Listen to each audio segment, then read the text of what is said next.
Hello everyone, welcome to another segment of the Court General. It's your boy SniperrR J. It's Sunday, I'm feeling good. All season is in full swing. I'm in my scouting mode, I'm in my working out mode, I'm in my training mode, but I'm feeling good. So as I'm feeling good, let me give you the quote of the day. The grind doesn't guarantee success, but quitting guarantees failure. All right, let's get into it.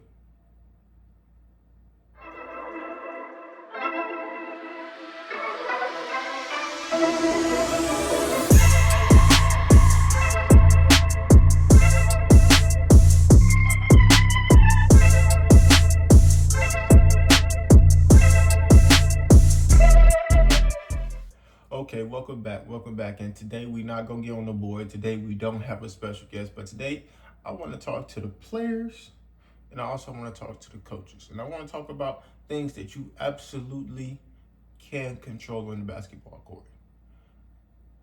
I'm not saying you're good at controlling these things, but you can control them, and if you learn how to control them at a high level, you can help your team win at a high level. I'm gonna break it up though. It's gonna be 3 simple things for coaches and players. So stay tuned and lock in for me.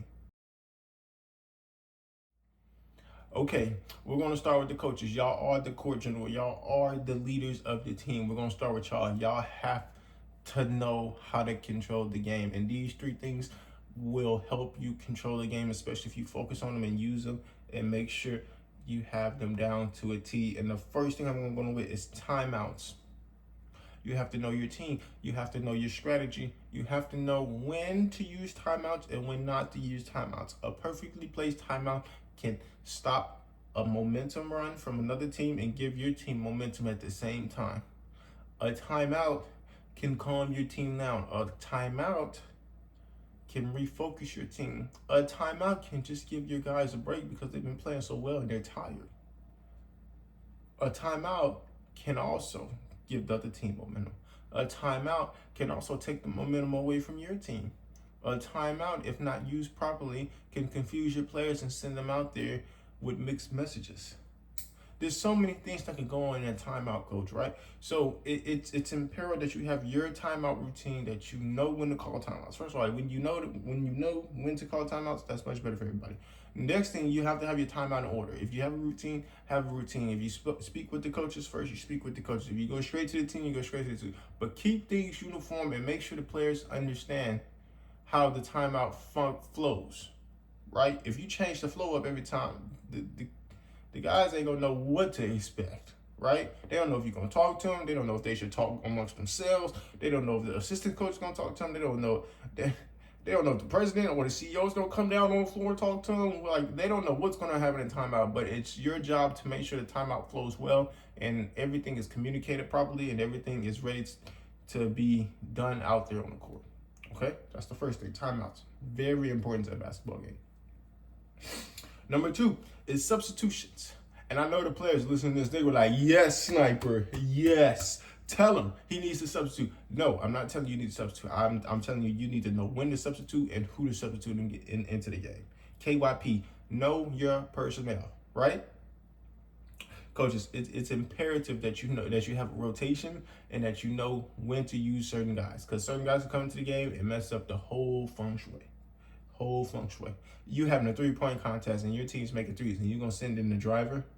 Maybe, I don't know. Maybe depends on your play style. Depends on how you feel. But know your substitution, KYP. Know your personnel. Know your players like the back of your hand. If you know a player cannot thrive in this situation, why put him in it? Why? Doesn't make any sense. It's not going to help you win. It's not going to help that player look good. It's not going to make you look good as a coach. It doesn't make any sense to me, but it happens all the time. So substitutions, very important. Late game substitutions, early in the game substitutions, just to give your guys a breather. Late game substitutions, get the best shooters in there. Get the defensive team in there. Get the free throw team in there. I don't know. Get the team that best runs the offense in there. Who knows what you want in there, but get them in there. Get the 3-point team in there. Substitution is valuable to the game. You can't just run out there and, for lack of better words, half, you know the rest. You can't half it. Okay? You just can't, because if you have it at any of these levels, prep, SimWorld U, or SWBA, you're getting beat. You get beat because these teams They have a rhythm, they have a flow, they know their substitutions. Coach, you have to know your substitutions, okay? Last thing, and coach, this is imperative. This might be the most important one because you can win games off this alone, and it's your energy. It's your energy. If you have good energy, the team will feel it. If you have negative energy, the team will feel it. The team performs on how you feel. If you're out there fussing with the refs for a good reason, the team is going to back that up. If you're out there fussing for the refs for some BS, the team is going to be like, man, what is he on? Right? I've been there. I was a player. I know exactly what my coach is out there doing. I also know when my coaches gave up. I know when my coach is quitting. I know when my coach is making dumb decisions. I know all that as a player. It's all energy. I feel the aura. It's aura. That's the new words these young fellas allude to. It's aura. You gotta have the aura. You gotta have the right aura. You gotta have that I want to win aura. You gotta have that I am in control aura. You gotta have that I don't care if I'm down 20 points for 2 minutes in the fourth, we still can win this game aura. Okay? That's the type of energy you need. And that's the type of energy that helps these young players build confidence. That's the kind of energy that helps these kids run through walls for you. If you can control those three things, coaches, I think you can enhance your coaching style, your play style, and you can win more games in the future. Thank you. Now it's time for the players, and I know many of y'all are not going to stick around for this because y'all really don't care and y'all think y'all know everything, and I know y'all heard the coaches part and y'all was amen in that hallelujah like y'all was in church on Sunday. I mean today. That's funny. Okay, but players, the first thing you can control is your energy and effort. Just have a positive vibe and give your all when you're out there on the court. Or if you're sitting on the sideline, there's no time for you to be negative, be mad about you not in the game, be mad that you're not getting the ball. It's a whole lot of stuff players do that just, it has a negative aura on the team. But that's one thing you can learn to control. That's one thing you can't control is your energy and effort. So if you can control your energy and effort, that will make your coach happy, that will make your teammates happy. And hey, you never know, that might affect the team in a positive way. And next thing you know, you might be on that floor making that next positive play, or you might be making the next positive play or the next couple momentum plays. If you know SnipRrr J, you know I explained that in an earlier episode. A momentum play is a huge play, but you got to be positive and you got to have the right effort to make a momentum play. That's the first thing. Players, attitude. Who needs them? Why do we need attitudes? We're all grown men or young men, grown/young men, right? We could check the attitudes on the bus, in the hotel room, in your mom's car, your dad's car, on your bike. Just check the attitude. Basketball is basketball. You can't take nothing too serious. You can't be mad about decisions being made that's not in your control, right? There's no need for the attitude. Like, if you're truly unhappy, leave. And I'm pretty sure every coach will feel that way too. If you're truly unhappy, just leave, because your attitude just makes things 10 times worse for you, for the team, for everyone. There's no place in attitude at high level basketball. No place for it. Because if you're the best player, you have to be a leader. What kind of leader has attitude? Especially negative attitude. If it's a positive attitude, maybe, but if you're the worst player, everybody's just gonna laugh at you in your little pouty attitude. And if you're in the middle, I mean, who cares? Who cares? So fix your attitudes. I know the coaches is clapping to this. Hey, we don't need those attitudes, especially starting off the new year. No attitudes. And I agree with them. No attitudes, players. Let's just come in, lock in, and do our job and do it to the best we can, and let's win games. No attitude.